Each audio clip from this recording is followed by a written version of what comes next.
Com vocês? Prazer, me chamo Jorge, Jorginho, como vocês quiserem. Não sou pastor ainda, o Tu deu essa moral, mas não cheguei. Tô no último ano do seminário. Se Deus quiser, tá acabando, mas ainda não. O Tu, ou o pastor Arthur, né? Já que ele me chamou de Jorginho, ele é um grande amigo. Tivemos o privilégio de se conhecer por conta da igreja. Eu já era da igreja, ele chegou lá. Começamos com um pequeno grupo, tinha até um nome, chamava Ovelhas Perdidas. E o Tu foi uma dessas ovelhas perdidas que foi chegando. Hoje é muito bom ver o que Deus fez na vida dele, ver como Deus está usando ele como ferramenta. Eu sou casado com a Jéssica, essa mulher linda aí. E tem uma filha linda também, que dá pra ver que ela puxou a mãe, graças a Deus. Com 7 meses, novinha, pequenininha. E assim como eu disse, estou terminando o seminário, sirvo na Igreja Metropolitana de Campinas, que é aqui pertinho, bem perto, fica próximo daquela churrascaria que tem aqui Nativas. Então estamos bem próximos. E tem um ministério que usa a recreação para poder falar do evangelho, para poder trazer crianças para cá, que chama Missão Reconnect. Já fazendo um merchan, semana que vem, na sexta-feira, estaremos aqui de novo, dando um treinamento para vocês com foco em ABF. E então, não sei quem vai estar aqui, mas se você não estava pensando em fazer isso na sexta, é um convite para você estar aqui com a gente. Vai ser um momento muito gostoso e é sempre um privilégio poder falar de Cristo, poder abrir a Bíblia e conversar com vocês. E para começar, eu queria fazer uma pergunta para vocês. Hoje o tema é aprendendo a ser pai ou aprendendo a ser mãe. E eu sou novo nisso. Eu estou aprendendo mesmo. Mas quando eu estava montando esse sermão, eu pensei, eu como filho, o que eu lembrava do meu pai e da minha mãe. E é muito gostoso parar para pensar nas lembranças que os nossos pais deixam para a gente. E eu tive duas lembranças assim que me chamaram mais atenção. A primeira é que toda vez que eu via meu pai no banheiro fazendo a barba com a Gillette, eu morria de vontade de passar o creme de barbear, vim com a Gillette. Muitas vezes meu pai me pegou nos 45, eu com a Gillette lá, quase passando, mas nunca passei. Já meu irmão do meio, um dia ele raspou a sobrancelha nessa brincadeira. Mas era uma vontade que eu tinha. Eu olhava pro meu pai e falava, nossa, eu quero muito fazer barba. Não porque barba era uma coisa legal. Até porque hoje eu tenho barba e não queria ter, não igual o cara aqui que tem uma barba da hora. Minha barba não é assim. Minha barba é aqueles pintinhos, assim, ó, um pouquinho em cada lado. Mas era a vontade de ser igual ao meu pai. Tinha essa vontade. Até que um dia ele conseguiu um pente da minha mãe lá, fingiu que era o Presto Barba, encheu meu rosto de creme de barbear e eu fiz a barba com ele. Mas isso foi uma lembrança. A outra lembrança que eu tinha é, é com meu pai e com a minha mãe levando eu para passear, eu acho que era de final de semana, não lembro direito, mas os passeios que eu tinha com eles eram coisas que ficavam e ficou até hoje guardados. E eu estava pensando, muitas vezes as coisas que a gente guarda para a gente, a maioria delas se tornam ações, são ações que os seus pais fizeram com vocês, do que coisas que eles falaram. A gente pode guardar sim as coisas que os nossos pais falam? Claro que pode. Mas a vivência com eles, o dia a dia, fica mais fácil da gente lembrar. As coisas legais, as broncas, eu só contei as coisas boas, né? Mas a gente não tem aquele ditado, quem apanha nunca esquece. Então também tem as puxões de orelhas aí que meus pais deram. Mas por que eu trouxe tudo isso? Porque hoje o tema é aprendendo a se tornar pai. E para refletir sobre o significado de ser um pai debaixo da vontade de Deus, eu quero trazer um nome que já é conhecido na Bíblia, que é o nome de Jó. A gente conhece Jó por outras coisas, né? Jó foi um cara que ele foi muito abençoado por Deus. Jó era um cara que tinha muitas coisas, mas a principal característica de Jó era uma que Deus falou em uma conversa que ele estava tendo com Satanás, que ele fala assim, ó, observaste o meu servo Jó, porque não há ninguém na terra semelhante a ele. Olha que legal, o que Deus está falando sobre Jó. Homem íntegro, reto, temente a Deus e que se desvia do mal. Jó, ele era o homem mais rico daquela geração. E a gente vai ler daqui a pouco que no versículo 3 do capítulo 1, fala sobre isso, sobre as riquezas que ele tinha. Mas o que mais impressionava na vida dele não era a sua riqueza, mas sim a piedade que ele tinha.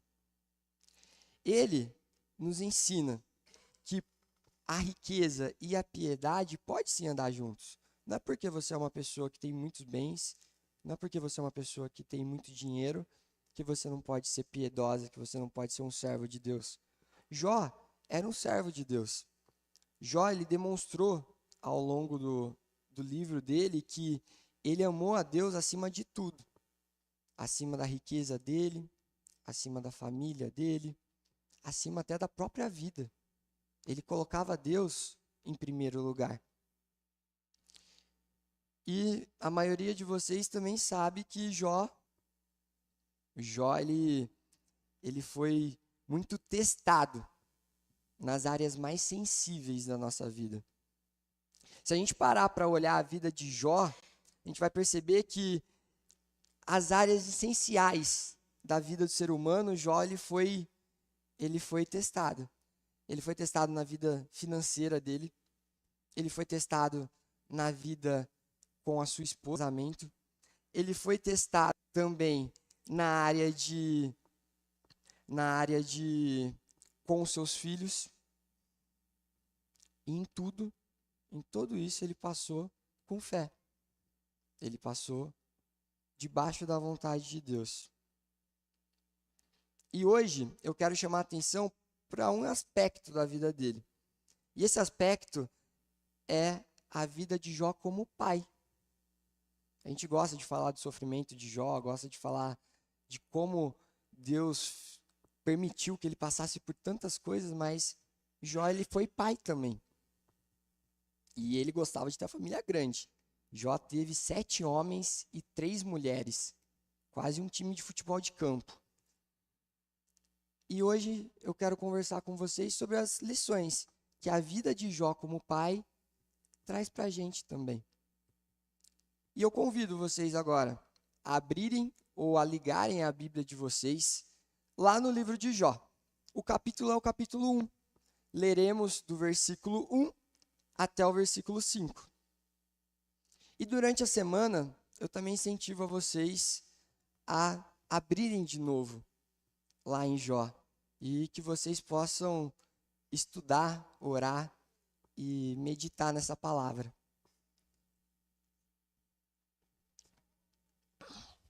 Jó, capítulo 1, do versículo 1 até o versículo 5. Diz assim, ó. Na terra de Uz vivia um homem chamado Jó. Era homem íntegro e justo.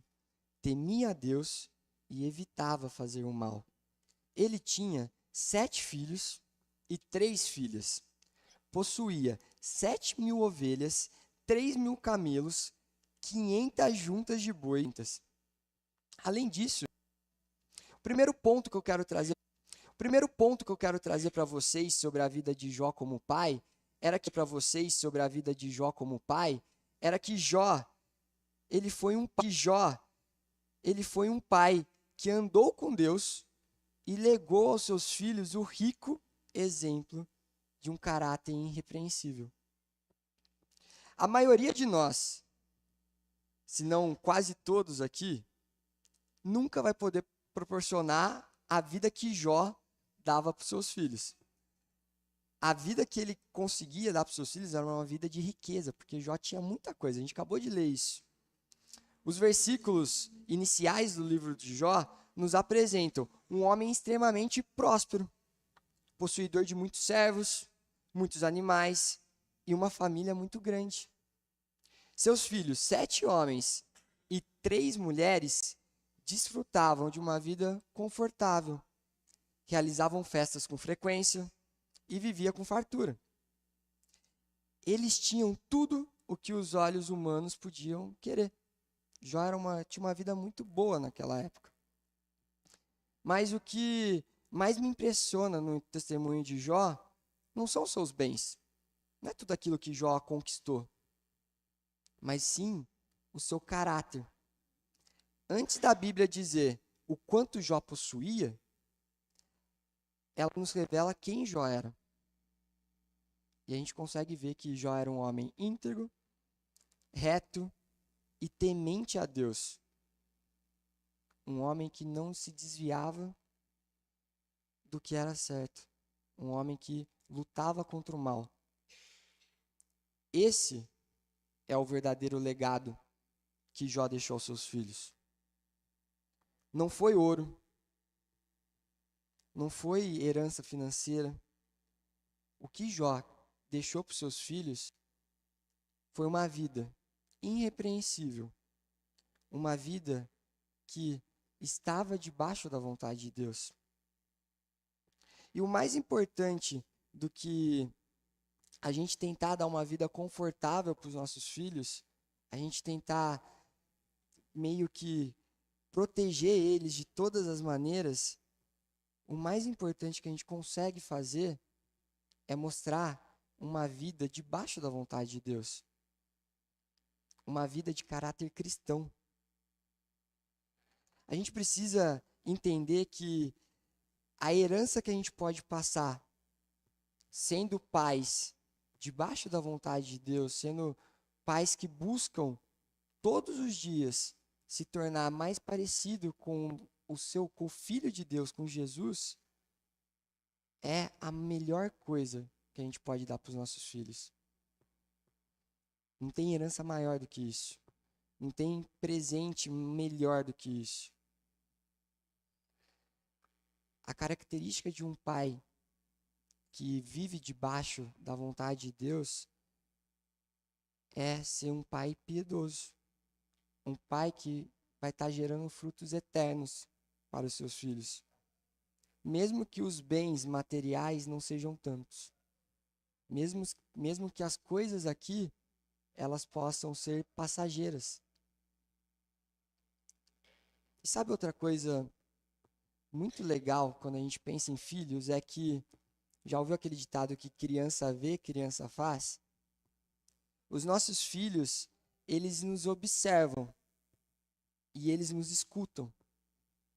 Eles gravam o que vivemos, mesmo quando não compreendem o que dizemos. Jó, ele viveu em uma terra que chamava Uz. Era uma terra mergulhada na idolatria e no paganismo. E mesmo assim, mesmo com tudo isso indo contra Jó, Jó ele não abriu mão de quem ele era. Mesmo com uma sociedade que estava mostrando totalmente ao contrário do que Jó fazia, ele não abriu mão.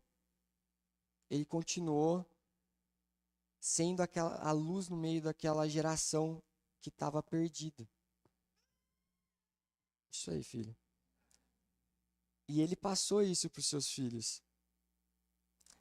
E trazendo para a gente, isso é uma lição muito poderosa, porque eu não preciso dizer aqui que não é muito fácil viver no século XXI, né? Vivemos em uma nação marcada por corrupção, marcada por relativismo, por imoralidade. A sociedade brasileira, ela se mostra parecida com os em certos aspectos. É um terreno hostil para os nossos filhos. o mundo, ele está em pecado. E vocês sabem o que é o pecado. O pecado, desde quando ele entra no mundo lá com Adão e Eva, o pecado ele cegou a gente. E o pecado, ele começou a habitar na gente. Ou seja, mesmo a minha filha, que é tão linda, tão parecida com a mãe dela, bonita, fofinha, mesmo ela, quando ela foi gerada, ela já foi gerada em pecado. O pecado está na gente igual ao nosso sangue. Não tem como separar o Jorge do pecado. Não, está aqui, ó. E o mundo está no maligno. A gente sabe disso. Ou seja, se eu e você não buscar ter uma vida de proximidade com Deus, uma vida todos os dias buscando ter mais intimidade com Ele, o resultado final a gente já sabe qual que vai ser viver para o nosso próprio eu, para o nosso próprio pecado. E os nossos filhos estão nessa condição também, pecadora. Então, tem um mundo jogando um monte de coisa nos nossos filhos. Se dentro da casa dele não for uma casa que demonstre Deus e que ensine sobre a palavra, que ensine sobre o poder da oração, o mundo vai ensinar. Eu e você, como pai e como mãe, a gente tem que estar disposto a ser exemplos para os nossos filhos. Assim como Jó, ele era exemplo. O exemplo de Jó nos lembra que é possível, no meio de tudo isso que a gente acabou de conversar, no meio de todo esse caos, a gente ser irrepreensível. Mesmo em meio a uma geração corrompida e caída no pecado. E qual que é o segredo disso? Como fazer isso? O segredo disso está no temor a Deus. E assim como os primeiros versículos falam de Jó, o temor a Deus e o buscar se desviar do mal. O compromisso de Jó com Deus não era apenas pessoal, entre ele e Deus, uma coisa íntima, não era. Jó, ele influenciava toda a sua casa. Ele era um sacerdote em sua família. Alguém que intercedia, que orava e que orientava os seus filhos no caminho da verdade. E o segundo ponto que eu quero trazer para vocês aqui é que Jó, ele foi um pai que investiu no relacionamento dos seus filhos. Volte seus olhos para o versículo 4 comigo, que diz assim, ó: os seus filhos costumavam dar banquetes em casa, um de cada vez, e convidavam as suas 3 irmãs para comerem e beberem com eles. No versículo 4, a gente encontra uma coisa que é uma cena rara. Se a gente for parar para pensar em famílias que têm muita condição. Por que eu estou falando isso? Quando a gente olha para famílias que geralmente têm muitos bens, muito dinheiro, muitas coisas, a comunhão entre os irmãos não acontece muito bem. A família é alimentada por uma vontade de saber quem vai receber uma herança maior, quem vai receber tal coisa, quando o meu pai morrer, o que eu vou ficar. E na história de Jó aqui, quando a gente lê, a gente percebe que não era isso que acontecia entre a família dele. Pelo contrário, eles eram unidos. Eles gostavam de estar juntos. Havia entre os irmãos uma amizade, uma afeição. Eles cultivavam um espírito de unidade. E essa unidade que os versículos demonstram aqui para a gente, demonstra que mesmo num ambiente de riqueza, eles podiam estar servindo, sendo piedosos. E a experiência que a gente consegue, a experiência humana nos mostra que frequentemente onde há bens materiais, sempre há competição, ciúmes, e sempre um irmão querendo levantar muros contra outros irmãos. Então é muito bonito ver que aqui Na história de Jó, isso não acontecia. Isso era leve. E por que que era desse jeito? Por que que essa harmonia acontecia desse jeito? Essa história ela aponta para um pai que não apenas acumulava bens, mas semeava relacionamentos. Jó, ele era um costurador de vínculos. O texto não diz que ele controlava os filhos dele. O texto não está falando que Jó mandava que sempre os filhos fizessem festas e convidassem as irmãs. Não era isso que não é isso que o texto está falando aqui. O texto está falando que os irmãos, eles gostavam de estarem juntos. Eles gostavam de estar juntos. Não era uma coisa forçada, era uma coisa gostosa, leve. Mas por quê? Tinha um pai que, lemos aqui, que estava o quê fazendo pelos filhos? Orando, intercedendo. Um pai que estava zelando pela sua família. E se a gente olhar para a Bíblia, a gente vai ver que a Bíblia está repleta de famílias desfeitas por conflitos. O oposto da família de Jó. Não precisa ir muito longe, não. Vamos começar pelo começo. Os filhos de Adão, Caim e Abel, que foram os protagonistas do primeiro assassinato, onde o irmão matou o outro. Na casa de Jacó, quem lembra? José sendo vendido. Até na linhagem do rei Davi, aconteceu tragédias no meio da família dele. Em contraste com isso, a gente tem o exemplo do lar de Jó, que aparece calmo. Isso nos ensina que não importa a riqueza, o status ou a época, a geração. Não importa isso. O que importa é aonde que a base da família está. Qual está sendo o foco que você, pai, está mostrando para os seus filhos? Qual que está sendo o caminho, mãe, que você está indicando para os seus filhos hoje? Jó, ele plantou no coração dos seus filhos a semente da adoração a Deus. E ele cultivou isso como pai. Não há sinal de competição, não há sinal de falta de companheirismo na família de Jó, entre os filhos. Isso não significa que Jó tinha a família perfeita, mas a gente pode ver, principalmente no versículo 5, que tinha um esforço contínuo para manter a família com o foco, que era servir a Deus. E nós, pais e mães cristãos, somos chamados para fazer a mesma coisa. A unidade familiar não é um dom automático, mas um fruto que tem que ser cultivado todos os dias. Eu e você precisamos ter intencionalidade com os nossos filhos.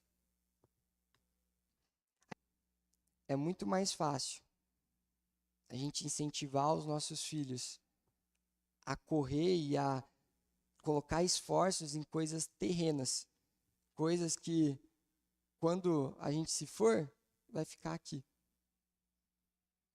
Mas e as coisas eternas?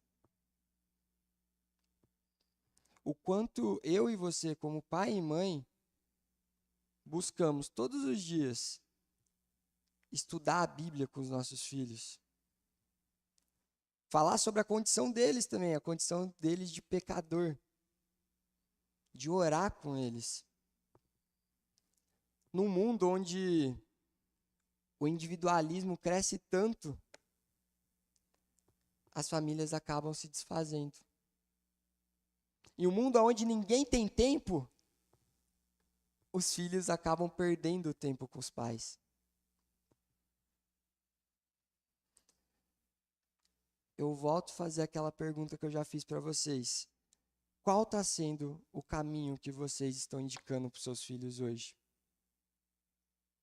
O que a sua vida está demonstrando para os seus filhos? Qual caminho seguir?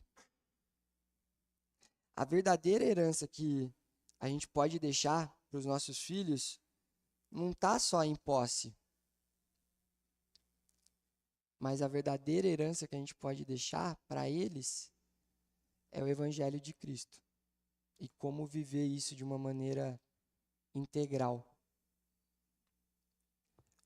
Para um cristão, para um mini Cristo, porque é isso que significa a palavra cristão, esse tinha que ser o objetivo de um pai e de uma mãe com seus filhos. Ensinarem a eles a viverem em um mundo perdido, caído, mas ensinarem eles a viverem aqui. Eu e você não somos cristãos para ficar dentro aqui da igreja com as portas fechadas e esperando Jesus voltar. Nós temos uma missão aqui. E a nossa missão é levar o Evangelho. É falar desse Deus criador maravilhoso que fez os céus e a terra. Na Metropolitana, que é a igreja onde eu sirvo, eu sou responsável pelo Ministério Infantil. Com o Reconnect, a gente também trabalha com as crianças. E uma coisa que eu gosto de falar muito é: a criança, ela tem total condição de entender quem é Deus e de servir a esse Deus. É mentira se você falar que a criança ela não entende quem é Deus e que ela não consegue ainda adorar a Deus de uma maneira pura e sincera. A criança ela tem capacidade. E às vezes a gente menospreza isso. Os seus filhos, por mais novos ou por mais velhos que eles sejam, eles têm capacidade sim de servir a Deus de uma maneira pura, de uma maneira integral. E cabe a nós, como pais, incentivar e cativar no coração deles isso. E que assim, entendendo isso, que os nossos filhos amanhã, eles possam se lembrar de nós, não apenas como provedores da casa e da família, mas como exemplos de cristãos, dentro e fora de casa. Eu converso com a minha esposa que a Jade é pequenininha ainda, mas eu quero muito que ela olhe para a vida minha e da Jéssica e que ela queira imitar a gente. Não pelo que nós somos, porque todo mundo aqui é pecador, mas pelo que a gente faz com Deus. Eu quero que o melhor lugar do mundo para minha filha seja a igreja. Eu quero que ela cresça no meio de vocês, assim, ó. Porque isso é a melhor coisa que tem. Quando eu era criança, o melhor lugar que eu tinha era a igreja. Eu cresci no meio do presbiteriano, então UPA, o CP, o MP, eu passei por tudo. O meu castigo em casa era não ir na igreja. Quando eu entendi isso, eu falava: pai, você está pecando, você vai me deixar fora da igreja? Por quê? Porque eu gostava tanto. UPA, de sexta, de sábado. Quando eu saía com os meus amigos, eram pessoas da igreja. Mas por quê? Porque um dia os meus pais gastaram tempo comigo, me incentivando, mostrando para mim o quão maravilhoso é. Porque nós, como cristãos, a gente sabe falar muito bem, a gente pode falar do evangelho, pode falar que o evangelho é a melhor coisa do mundo, mas a gente vive isso de verdade. Quando a gente está para as pessoas lá de fora que não conhecem esse evangelho, a gente demonstra para eles com a nossa vida que realmente Cristo é a melhor coisa que tem. Deus é o Deus da minha casa, é isso que a gente demonstra para eles quando a gente está lá fora. E o terceiro e último ponto que eu quero trazer aqui para vocês é que Jó, ele foi um pai que exercia plenamente o sacerdócio do lar. No versículo 5, eu peço que vocês voltem os seus olhos, a gente consegue ver um pouquinho do que era Jó como um pai de família. Olha o que ele fazia. Terminado um período de banquetes, porque imagina se for irmãos, haja churrasco para fazer naquela época. todo final de semana tinha um churrasco garantido. Mas, ó, terminado o período de banquetes, versículo 5, Jó mandava chamá-los e os purificava. De madrugada, ele oferecia um holocausto em favor de cada um deles, pois pensava: talvez os meus filhos tenham em seu coração pecado e amaldiçoado a Deus. E olha que legal isto. Esta era a prática constante de Jó. Isso não está falando que Jó às vezes fazia isso. Não, era uma prática constante dele. Jó, então, não era apenas um homem rico, nem apenas um homem justo aos olhos da sociedade. Ele era um pai sacerdote, um pai que buscava santificar sua casa, alguém que levava a sério a responsabilidade espiritual de interceder pelos seus filhos. E eu queria chamar a atenção de vocês para alguns termos que Jó coloca aqui, que o livro dele coloca aqui. Primeiro, que ele chamava os seus filhos. Jó, ele não terceirizava a educação dos seus filhos para a igreja. Legal isso, né? Porque às vezes a gente acha que só quem pode ensinar alguma coisa para os nossos filhos sobre Bíblia é o pastor, é a pessoa responsável pelo ministério infantil, ou é o cara responsável pela UPA. A criança chega, o seu filho chega para você e fala: pai, tenho uma dúvida sobre isso que está na Bíblia. No domingo você pergunta para o pastor Arthur. Guarda essa pergunta. É boa, mas pergunta para ele. Jó não fazia isso, não. Jó ele trazia para ele. Ele cuidava. E ele não orava à distância. Ele trazia os filhos dele para perto. Ele purificava os filhos dele. Outra coisa que eu acho legal aqui. Jó, ele se levantava de madrugada aqui. Jó, ele sacrificava o seu conforto, que é bom dormir até mais tarde, né? Ele sacrificava o seu conforto pelos seus filhos. A sua intercessão não era uma coisa casual, automática, mas marcada por vigilância, disciplina e zelo. Ele tomava tanto cuidado com isso que acabamos de ler que ele oferecia holocaustos. Ele não fazia de uma forma genérica. Ele fazia um por filho. Para cada filho, um sacrifício. Isso revela um amor pessoal, específico. Jó conhecia seus filhos. E ele levava cada um diante de Deus,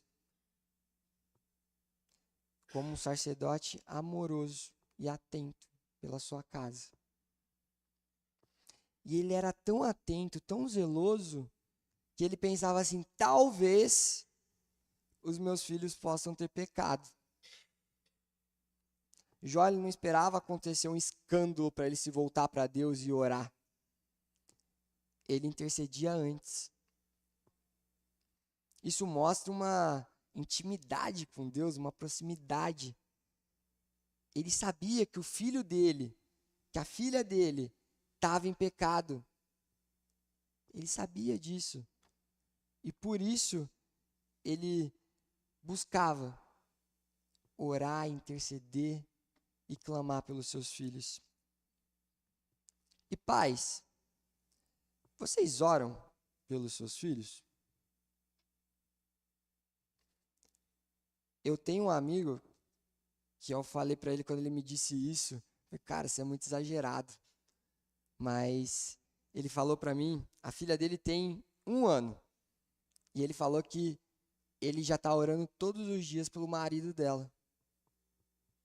Não para que ela saia logo de casa, mas que ela possa encontrar um homem justo, íntegro, um homem que seja um cristão. Falei, Você tá louco. Eu não vou fazer isso ainda não, hein? Deixa eu ficar mais um pouquinho tranquilo com a Jade. Mas Jó era esse tipo de pai. Ele era um pai que se preocupava. A gente se preocupa com os nossos filhos? Ou a gente se preocupa só que eles tenham um bom emprego, só que eles tenham um bom futuro aqui na terra? O que é bom para os nossos filhos? Os nossos filhos serem cristãos e servirem a esse Deus tão maravilhoso, não é o principal?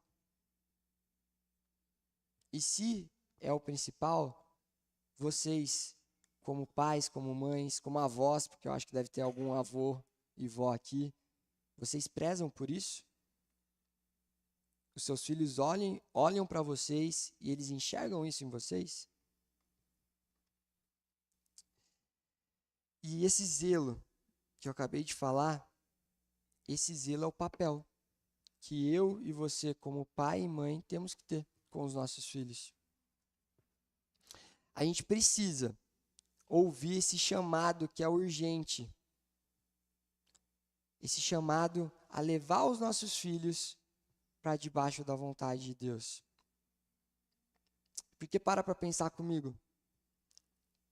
Se você tem um filho que está na idade ainda de escola, ele fica muito mais tempo no mundo do que na igreja. Ou se ele faz faculdade, se ele trabalha. Na balança, se você coloca, é desproporcional. É aqui, ó. Aí se você deixar toda essa parte espiritual só para sábado e domingo, fica mais distante ainda.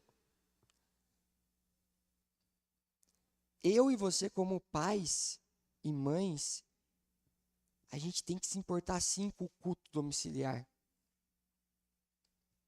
A gente tem essa responsabilidade sim, de cativar os nossos filhos, de sentar com eles, de abrir a palavra,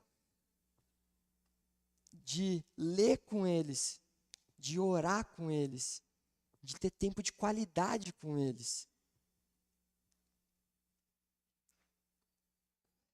Infelizmente, muitas vezes a gente negligencia isso.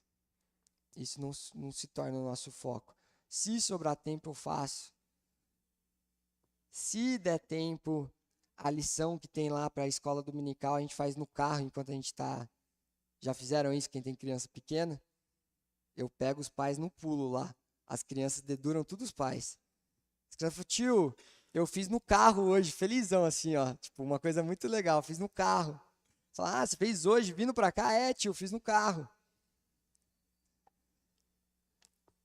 Os nossos filhos, eles olham para vocês e eles te enxergam como exemplos. E muitas vezes vocês vão se tornar esses exemplos que vão indicar o caminho que eles vão seguir. E para terminar, após a gente contemplar a vida de Jó, somos convidados a refletir sobre o que de fato significa ser um pai e uma mãe segundo o coração de Deus. Jó foi íntegro diante do Senhor. Sua fé não foi uma fé teórica, mas uma fé prática. Ele não apenas conhecia a Deus, ele temia, ele honrava e ele servia a Deus com zelo.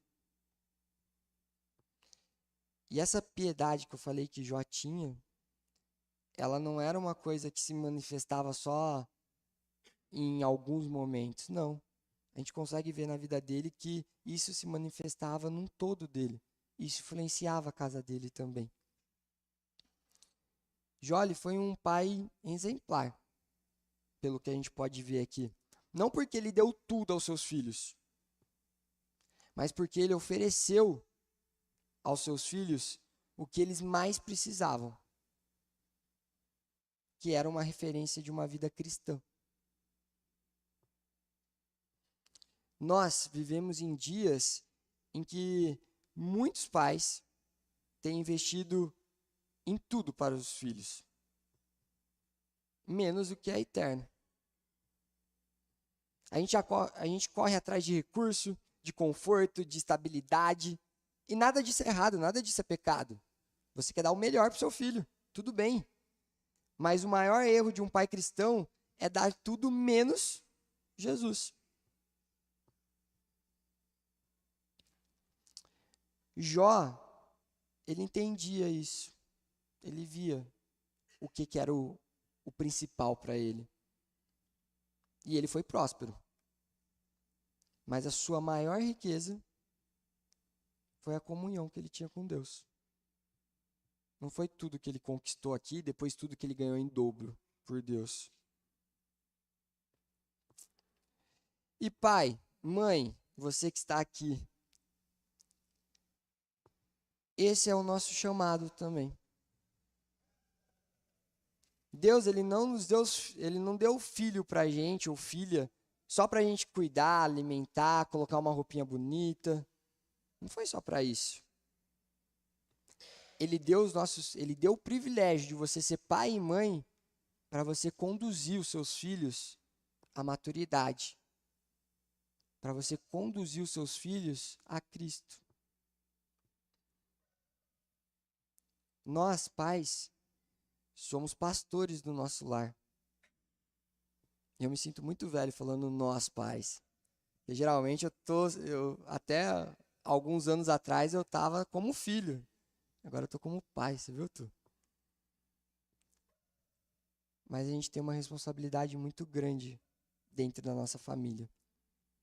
O culto começa em casa. O discipulado começa no berço.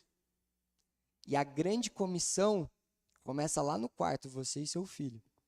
E sua mulher. Que tipo de cristianismo, que tipo de cristão você está passando para os seus filhos? Será que os nossos filhos verão em nós uma fé viva ou uma religião vazia? Será que eles vão olhar para a gente e eles vão perceber que o que a gente faz aqui é só fachada? Que quando a gente sai daqui, tudo se transforma? Aquele pai piedoso, aquela mãe paciente, acabou. Não é assim. E se a gente tem vacilado com isso, tem uma notícia muito boa para você. O nosso Deus é um Deus de graça. O nosso Deus é um Deus de amor. E Ele sempre está disposto a recomeçar com a gente. Ele sempre está disposto a ouvir o nosso lamento, a ouvir as nossas alegrias. O rapaz que estava dando a IBD aqui, falou um pouquinho sobre isso, né? Sobre como a gente negligencia a oração às vezes. E é verdade. Que tipo de pais que tipo de pais estamos sendo para os nossos filhos? E se não estiver sendo esse pai baseado em Jó que a gente acabou de conversar, baseado em Deus, dá tempo de voltar. Às vezes você pode ter um filho que está distante. Ora por ele, não desiste dele não. Não é só porque ele saiu de casa, não é só porque ele já casou. A nossa função como pai nunca acaba. Mais uma frase de velho. Minha mãe falava isso para mim. E não acaba mesmo não. A gente tem que orar pelos nossos filhos. Não importa a idade deles, não. A gente tem que buscar todos os dias entregar a vida deles a Deus. Todos os dias, em oração. Com eles e sem eles, não importa. E para encerrar, eu quero deixar uma missão para vocês. E a missão é que vocês não deixem o Evangelho de Cristo cair na rotina na sua casa. Que o Evangelho de Cristo possa ser verdadeiro. Que Jesus possa ser a rocha da sua casa. e que a sua família possa servir a Deus com alegria. E que você, pai e mãe, cative a sua casa a servir a Deus. Mesmo que você tenha que acordar mais cedo, mesmo que você tenha que se esforçar mais para ter mais tempo com seu filho, mas não deixa isso morrer na sua casa. A gente tem uma responsabilidade muito grande como pai e como mãe cristão. E a nossa responsabilidade é ser o que Cristo foi aqui pra gente, pros nossos filhos. Dentro de casa. Amém? Vamos orar?